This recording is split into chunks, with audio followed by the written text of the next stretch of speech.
رات تاریک اور سرد تھی۔ صبح سویرے بارش ہونے لگی اور مسلسل 2 بجے تک برستی رہی تھی۔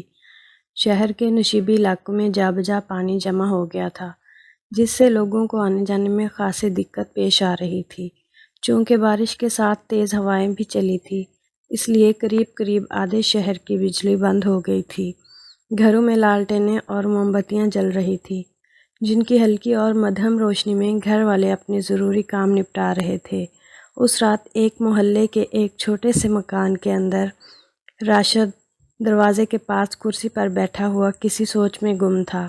اوپر دیوار کے ساتھ لٹکی ہوئی لالٹین کی روشنی کمرے کے ایک چھوٹے سے حصے پر پڑ رہی تھی۔ راشد 9ویں جماعت کا طالب علم تھا اور اپنی ماں کے ساتھ رہتا تھا۔ اس کی امی محلے کے لوگوں کے کپڑے سی کر گھر کے اخراجات پورے کر لیتی تھی۔ راشد کے ابا جی اس وقت فوت ہو گئے تھے جب راشد کی عمر 7 سال تھی اور وہ دوسری جماعت میں پڑھتا تھا۔ رات کے 9 بج گئے تھے۔ اس کی امی عام طور پر 10 بجے کے بعد سوتی تھی، مگر اس رات ان کی طبیعت قدرے خراب تھی، اس لیے تقریباً 8 بجے ہی سو گئی تھی۔ اگر گھر میں بجلی کی روشنی ہوتی، راشد اپنی عادت کے مطابق کوئی نہ کوئی کتاب پڑھتا اور کتاب پڑھتے پڑھتے سو جاتا، لیکن خاطر خواہ روشنی نہ ہونے کی وجہ سے کچھ بھی پڑھنا اس کے لیے مشکل تھا، اور چونکہ اسے نیند بھی نہیں آ رہی تھی، اس لیے کرسی پر بیٹھا بیٹھا کتابوں کے بارے میں یا دوستوں کے متعلق سوچ رہا تھا۔ سوچتے سوچتے اسے اچانک ایک واقعہ یاد آ گیا جو کئی سال پہلے اسے اس کی امی نے سنایا تھا۔ امی نے بتایا تھا کہ بہت پہلے بھی ایک سرد اور طوفانی رات کو آج ہی کی طرح بجلی بند ہو گئی تھی۔ گھر میں کوئی لالٹین بھی نہیں تھی کہ اسے جلا کر روٹی وغیرہ تیار کر لیتی۔ اندھیرا بہت زیادہ تھا، ہاتھ کو ہاتھ دکھائی نہ دیتا تھا۔ تم اپنی خالہ کے گھر گئے ہوئے تھے۔ گھر میں کھانے کے لیے روٹی کا ایک سوکھا ٹکڑا تک نہ تھا۔ ایسے میں مجھے کھانے سے زیادہ تمہاری فکر ستا رہی تھی کہ کہیں مجھے اپنے پاس نہ پا کر تم رو نہ رہے ہو۔ ایک مرتبہ میں نے گھر سے باہر نکلنے کی کوشش بھی کی کہ خود تمہاری خالہ کے ہاں جا کر تمہیں دیکھاؤں یا اپنے ساتھ لے آؤں، مگر جیسے ہی پاؤں دروازے سے باہر رکھا، میرا پاؤں گھٹنے تک پانی کے اندر چلا گیا۔ اس حالت میں باہر جانا میرے لیے ممکن ہی نہ تھا۔ میں پریشان بیٹھی ہوئی تھی کہ دروازے پر دستک ہوئی۔ میں اس طرف آ گئی تو آواز آئی، بہن جی، آپ کو کوئی مشکل تو نہیں؟ کوئی کام ہوتا بتائیے، میں حاضر ہوں۔ میں سخت پریشان تھی، اس لیے اسے بتا دیا کہ میرا بیٹا اپنی خالہ کے ہاں نہ جانے کس حال میں ہے، اس کی بڑی فکر ہے۔ اس شخص نے میری بہن کا پتہ پوچھا اور چلا گیا۔ میں اس کی شکل نہ دیکھ سکی۔ لالٹن تو اس کے ہاتھ میں ضرور تھی، مگر اس کی روشنی صرف زمین پر پڑ رہی تھی۔ وہ اجنبی شخص چلا گیا۔ آدھے گھنٹے بعد دروازے پر دوبارہ دستک ہوئی۔ دروازے پر گئی تو وہی آواز پھر سے آئی، بہن جی، آپ کا بیٹا آپ کی بہن کے ہاں گہری نیند سو رہا ہے۔ آپ اس کی فکر بالکل نہ کریں۔ لگتا ہے آپ کھانے پینے کا انتظام نہیں کر سکی، اس لیے میں کچھ کھانے کے لیے لے آیا ہوں، اور یہ لالٹین بھی اپنے پاس ہی رکھ لیں، میں آسانی سے چلا جاؤں گا۔ یہ کہہ کر اس نے لالٹین دروازے پر رکھ دی، اور اس کے ساتھ ہی رومال میں لپٹی ہوئی کوئی شے بھی۔ اب کہ بھی میں نہ تو اس کی صورت دیکھ سکی اور نہ ہی پوچھ سکی کہ اچھے بھائی آپ کون ہیں، کہاں رہتے ہیں، آپ کی لالٹین کہاں واپس کی جائے۔ یہ واقعہ جو راشد کی امی نے اسے کبھی سنایا تھا، جانے کیسے اسے یاد آ گیا۔ دروازے کے پاس لالٹن جل رہی تھی اور بادل زور سے گرج رہے تھے۔ بجلی چمکتی تو کمرے کے سامنے والی دیوار ایک لمحے کے لیے روشن ہو جاتی۔ راشد نے سوچا، یقیناً وہ رات بھی ایسی ہی طوفانی رات ہوگی، اور جس طرح میں جاگ رہا ہوں اس رات امی بھی اسی طرح جاگ رہی ہوں گی۔ کیا آج رات بھی دروازے پر دستک ہوگی؟ اس نے سوچا، نہیں، اب ایسا نہیں ہوگا، کیونکہ نہ تو امی بھوکی سوئی ہیں اور نہ میں بھوکا رہ کر جاگ رہا ہوں۔ ہمیں کوئی فکر بھی نہیں ہے۔ اس نے اپنے سوال کا خود ہی جواب دے دیا۔ اسی وقت اس کی نظر اوپر اٹھی اور پھر ایک اور سوال اس کے ذہن میں سر اٹھانا شروع کر دیا۔ کیا یہی وہ لالٹن ہے جو اس رات اجنبی شخص نے امی کو دی تھی؟ ہو سکتا ہے وہی، کیونکہ امی اس کی بڑی حفاظت کرتی ہیں۔ بجلی چلی بھی جائے تو موم بتی جلا کر کام چلا لیتی ہیں۔ یہ لالٹین عام طور پر نہیں جلاتی، تو آج کیوں جلائی ہے؟ راشد نے خود سے سوال کیا۔ ممکن ہے اس کی وجہ یہ ہو کہ یہ رات بھی اس رات جیسی ہی طوفانی ہے اور امی کو خیال ہو کہ شاید وہ اجنبی اپنی لالٹین لینے کے لیے آ جائے۔ رات آہستہ آہستہ بیت رہی تھی اور راشد کے ذہن میں اٹھنے والے کئی سوالات اسے بے چین کر رہے تھے۔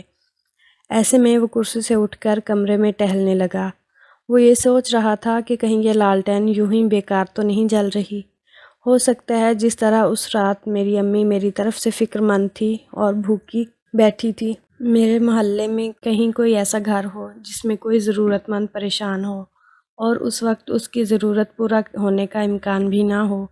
بہت دیر تک ٹہلنے کے بعد وہ کچھ سوچ کر امی کے پاس گیا۔ اس کا خیال تھا کہ امی گہری نیند سو رہی ہیں، مگر اس وقت اسے حیرت ہوئی جب اس نے دیکھا کہ امی کی آنکھ کھلی ہوئی ہے اور وہ اسے دیکھ رہی ہیں۔ کیوں راشد بیٹا، کیا بات ہے؟ سوئے نہیں ابھی تک؟ نیند نہیں امی، نیند نہیں آ رہی۔ امی اٹھ کر بیٹھ گئی۔ نیند کیوں نہیں آ رہی؟ انہوں نے فکر مند انداز میں پوچھا۔ راشد نے بتایا، امی مجھے اس رات کا واقعہ یاد آ گیا۔ وہ واقعہ امی جس میں ایک اجنبی شخص نے آپ کی مدد کی تھی، آپ کو کھانا لا کر دیا تھا اور یہ لالٹین بھی آپ کے لیے چھوڑ گیا تھا۔ ہاں بیٹا، دنیا میں ایسے نیک لوگ بھی ہوتے ہیں۔ کوئی فرشتہ تھا اللہ کا، میں جان ہی نہ سکی کہ کون ہے اور کون نہیں۔ راشد چند لمحے خاموش رہنے کے بعد بولا، امی یہ بھی تو ممکن ہے کہ ہمارے آس پاس بھی کوئی ایسا ہی گھر ہو جسے اس وقت کسی مدد کی ضرورت ہو۔ امی نے راشد کو بازو پھیلا کر گود میں لے لیا۔ ہو سکتا ہے بیٹا۔ مجھے اجازت دیں امی، میں لالٹین لے کر باہر جاؤں اور کسی کو میری ضرورت ہو تو اس کی مدد کروں۔ امی سوچ میں پڑ گئی۔ امی سوچیے نہیں، آپ ہی نے تو کہا تھا کہ دنیا میں نیک لوگ بھی ہوتے ہیں، تو کیا آپ کا بیٹا ان نیک لوگوں میں شامل نہیں ہو سکتا؟ امی نے اس کے جواب میں بیٹے کے سر پر شفقت سے ہاتھ پھیرتے ہوئے کہا، جاؤ بیٹا، لالٹین لے جاؤ، اللہ تمہاری حفاظت کرے۔ راشد لالٹین کی مدھم روشنی میں ایک کچے راستے پر آہستہ آہستہ قدم اٹھاتا ہوا آگے بڑھ رہا تھا۔ اس وقت تک وہ جہاں جہاں سے گزرا تھا اس نے تقریباً سبھی گھروں میں روشنی دیکھی تھی، گھروں کے اندر سے آنے والی آوازیں بھی سنی تھی۔ اپنے محلے سے نکل کر وہ دوسرے محلے میں چلا گیا۔ ایک گلی سے گزرتے ہوئے وہ ایک ایسی جگہ پہنچ گیا جہاں روشنی بالکل نہ تھی۔ ان مکالموں کے اندر کیا لوگ نہیں رہتے؟